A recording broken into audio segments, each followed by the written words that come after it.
Alright, I haven't done one of these in a while, but I'm here to test drive Lucid Air. So it's happening here in Oakville. I have no idea how it's gonna work, but let's go and find out. I don't know if you guys can see, but there's the banner for Lucid Air right there. So hold on, let's ask first. Maybe you don't have to. Oh, and I see the vehicle here. All right, so this is their top of the line trim, right? With the highest kilometer that you can get. 1,050 horsepower. 1,050, but oh my god. Yeah, this.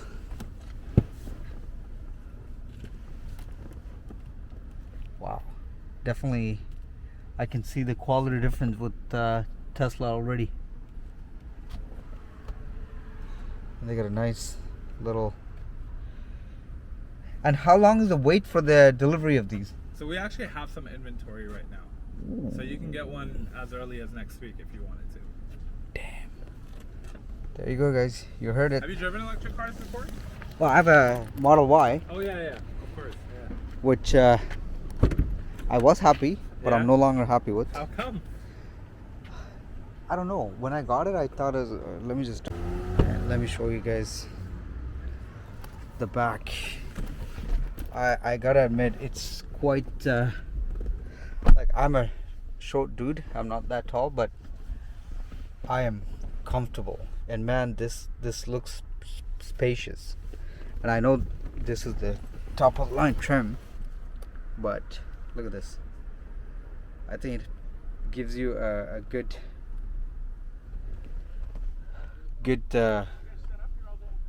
like, Jesus Christ, I'm just gonna go around, but I'm impressed. But obviously just keep in mind the price, right? Okay, so I gotta figure out how to open the door. So there's this latch that goes back to open the door, and these are, I don't know, massive 20 or 21. One model with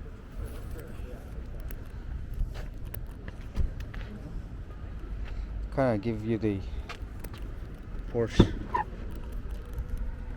Whoa.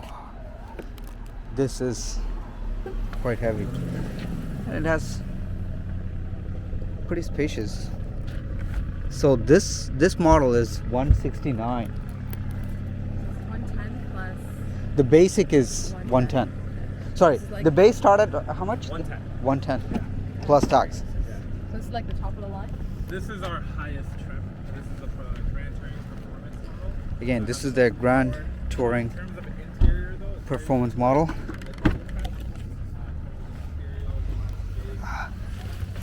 Yeah, you know, they kind of, like, at least you have traditional buttons here. Obviously you have that huge front screen. Pretty sleek. Let's see how the test drive is going to look like. And they have these in stock now.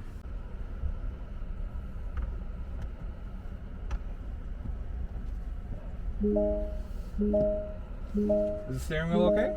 Can I bring it a little bit more? Yeah, so right here, and then you can adjust it however you need to. Alright, that's good. How about the side mirrors, yeah? So it'll be right here. You can adjust it. You're on the left one right now. Right. And then right one. So very intuitive. Yeah. We usually keep mostly the settings digital. We do have a few tactile buttons as well for your climate, so it just makes it easier to adjust your climate while you're driving rather than having to go through the touch. Do you want to have the massage seat on while we go for this drive? Sure. Why not? That's an option. Yeah, of course. Get a free massage, why not? So that's just at the front It's just at the driver and the passenger. Yeah, Okay. yeah. You got this, right? Yep. Alright, you ready? So we're gonna go straight. So am I on drive? Yeah, so this is your gear stock. So push it all the way down and put it on drive. There you go. So it's very similar to Tesla. Yeah, the gear stock is the same. And you have that, what do you call that, regenerative braking, right? Yeah, so there's two different modes for that. We're gonna take a left at this stop sign. There's two different modes for the regen braking. There's Okay. high and standard. High feels more like a Tesla. Standard feels more like a gas car. We'll try out high first, and then I'll move it to standard just so you can try it out. Sounds good.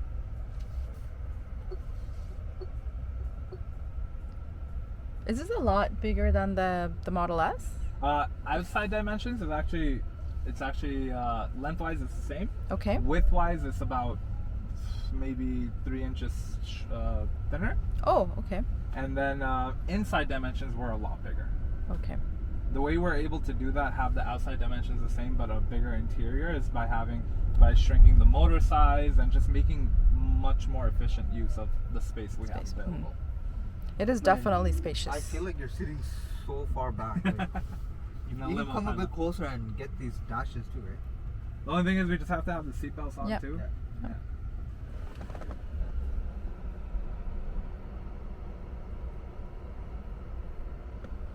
Now, are you guys gonna build your own charging stations, or are you gonna be using like? I haven't heard that we're gonna build that network out, just because there's quite a few networks out there already. It's great now. There's quite a few networks out there already, and also Tesla is opening up their network too. Right. So I don't think there's any use to making a charging network anymore.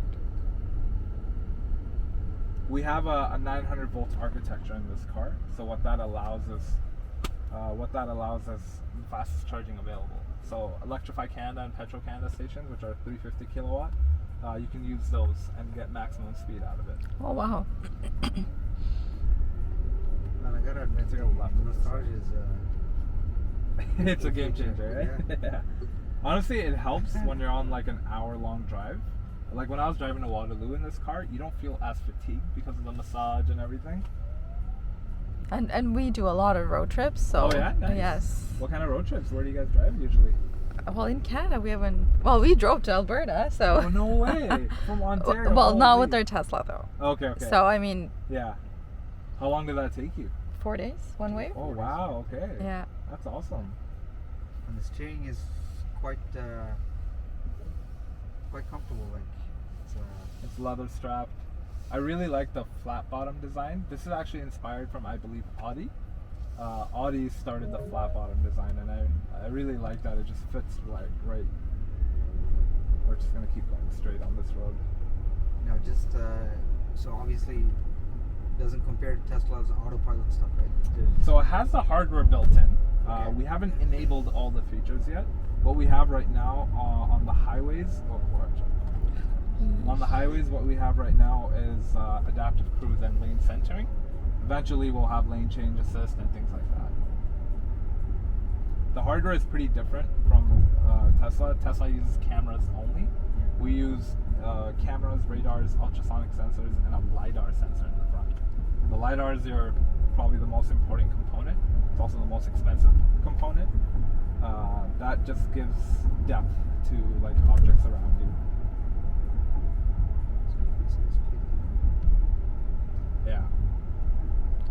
Well, the Tesla autopilot, I'm not not a fan of at all. Oh yeah. Do you have FSD on yours? We Like don't. No. But they actually let us keep one of their So before I bought it, Yeah. I was able to keep one overnight, and we took it for. Yeah. And that thing just phantom braked middle of the Oh, highway, yeah.